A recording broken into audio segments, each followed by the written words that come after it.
Fala aí pessoal, tudo bom? Eu sou o professor Lucas Sequinel, professor de Geografia e História, e agora nós temos uma videoaula de História, exatamente para discutir o primeiro reinado brasileiro. Sempre lembrando que após o processo de independência do Brasil, que foi culminante em 1822, tivemos então o primeiro imperador do Brasil, Dom Pedro I. Bom, o primeiro reinado durou de 1822 até 1831. Na verdade, se tornou uma monarquia entre as repúblicas, né? Por assim dizer, porque basicamente todos os vizinhos sul-americanos se tornaram repúblicas, né? Então ficou sendo uma monarquia meio perdida aqui na América Latina. Nós tivemos a manutenção da unidade territorial, ao contrário da América Espanhola, que foi totalmente fragmentada. Nós tivemos basicamente a participação das elites, né, e uma total ausência da participação popular. As ideias, né, escravistas, o padrão socioeconômico vinculado a uma sociedade agroexportadora, né, uma economia totalmente voltada para os oceanos, né, ou seja, a exportação de produtos primários também foi mantida, igual à ideia de grandes latifúndios e a preservação dos poderes das pessoas que tinham muito dinheiro. Bom, nesse processo do primeiro reinado, né, nessa duração curta de 9 anos, nós tivemos muita resistência, muitas revoltas e principalmente nós devemos destacar qual foi o primeiro país a reconhecer oficialmente o Brasil como um país, né? Que foi os Estados Unidos em 1824. A América Latina ainda possuía algumas resistências, principalmente pelo modelo, né, de governo adotado, que foi o modelo monárquico. Após isso, ainda nós tivemos uma determinada resistência dos países europeus que esperavam uma posição oficial de Portugal. Assim como Portugal decidiu, né, então, após uma indenização de 2 milhões de libras, oficialmente reconhecer o Brasil como independente em 1825, em meio, é claro, ao primeiro reinado. Destacando que os Estados Unidos, né, efetivou esse reconhecimento por parte da doutrina Monroe, né, que na verdade defendia a América para os americanos. E lembrando também que a primeira dívida externa do Brasil foi justamente com a Inglaterra, 2 milhões, né, de libras esterlinas. Né, essa unidade, né, de 2 milhões de libras inflacionado, é claro, né, hoje em dia, se a gente fosse levar em consideração, seria um valor não tão alto, mas para a época era um valor colossal. Bom, a Inglaterra ela transformou-se então numa tuteladora, né, dessa nova monarquia e havia um interesse de explorar o mercado brasileiro, que havia espaço para crescer naquele momento, e também tinha o interesse de acabar com a escravidão. Lembrando sempre que a escravidão ela acabou na Inglaterra oficialmente em 1833. No Brasil foi em 1888. Bom, ainda existia a ideia da política livre-cambista que desagradou muita gente, porque reduzia as taxas alfandegárias para importações. Isso quer dizer o quê? Que inviabilizou, né? Isso quer dizer o quê? Que se tornou inviável, né, o desenvolvimento da manufatura brasileira. Então foi bastante debatido, né, que foi um processo de uma política livre-cambista que acabou prejudicando quem produzia aqui no Brasil. E o endividamento do Estado brasileiro então se tornou inevitável. Bom, continuando, né, nós tivemos a primeira Assembleia Constituinte em 1823. Né, 90 deputados, né, que eram da aristocracia brasileira, da oligarquia rural, eles desejavam, né, uma constituinte diferente dos planos de Dom Pedro I.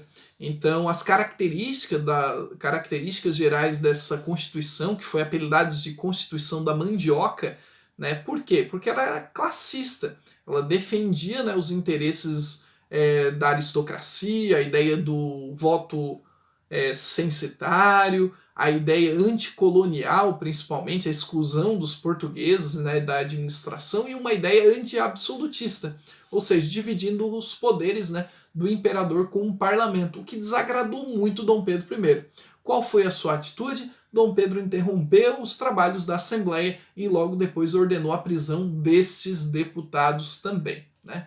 Bom, o que a gente pode colocar é que a monarquia, na verdade, ela assumiu uma característica diferente com a Constituição de 1824.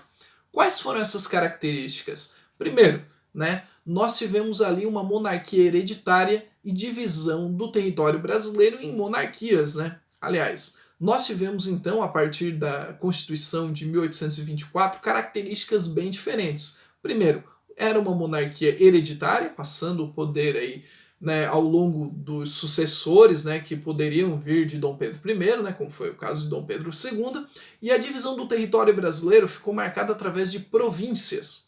Só que essas províncias não tinham praticamente nenhuma autonomia.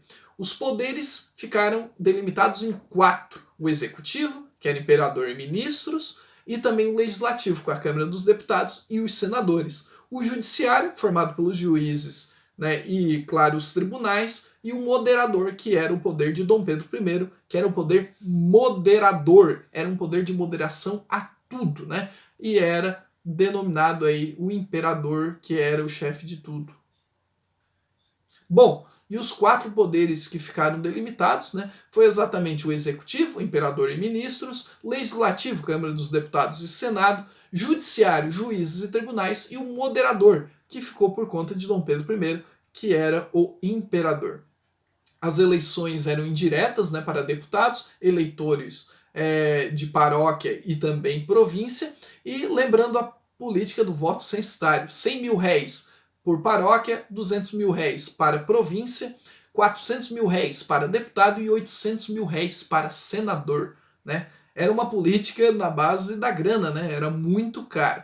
Bom, o cidadão era dividido em 3 grupos: passivos, né, que não alcançava a renda suficiente para ter direitos políticos; ativos votantes, renda suficiente para votar; e também os ativos eleitores elegíveis. Aí sim, renda para votar e ser votado. Não precisa nem dizer que a maior parte da população brasileira passava longe disso, né? Bom, alguns protestos, algumas revoltas ficaram sendo muito marcantes desse primeiro reinado. Eu vou citar alguma delas aqui, né? Principalmente a Confederação do Equador, né? Que basicamente tinha os seguintes descontentamentos: era causado pelo preço do açúcar e também as dificuldades econômicas que afetavam alguns segmentos da sociedade. O que os idealizadores da Confederação do Equador desejavam? Instalação de uma república federalista com autonomia provincial, ou seja, na realidade, né, eles desejavam maior autonomia para a província.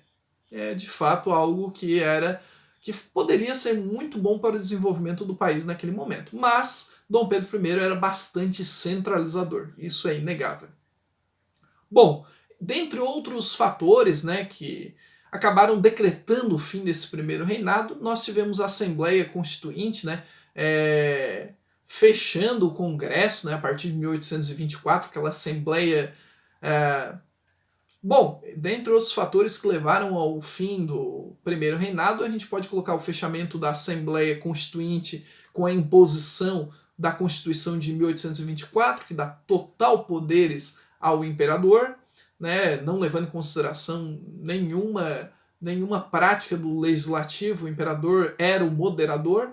O fortalecimento de oposições e também uma derrota marcante na nossa história, que foi a derrota na Guerra Cisplatina. Para quem não sabe, foi de 1825 até 1828. No final das contas, o Brasil perdeu as terras que hoje pertencem ao Uruguai. Com isso, né, nós tivemos uma profunda crise política e também uma crise econômica.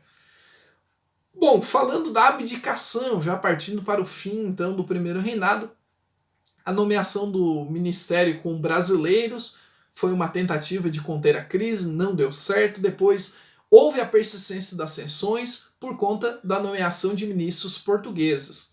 Houve reação, motim, e no final das contas, em 7 de abril de 1831, nós tivemos a abdicação do trono em favor de Pedro de Alcântara. Sempre lembrando que um dos motins mais conhecidos, né, foi a Noite das Garrafadas, em 3 de março de 1831, né, uma reação contra homenagens feitas pelo partido português a Dom Pedro I. Bom, então com essa abdicação nós chegamos ao fim do primeiro reinado, que depois, né, vai ter ainda o período regencial até o segundo reinado e assim por diante.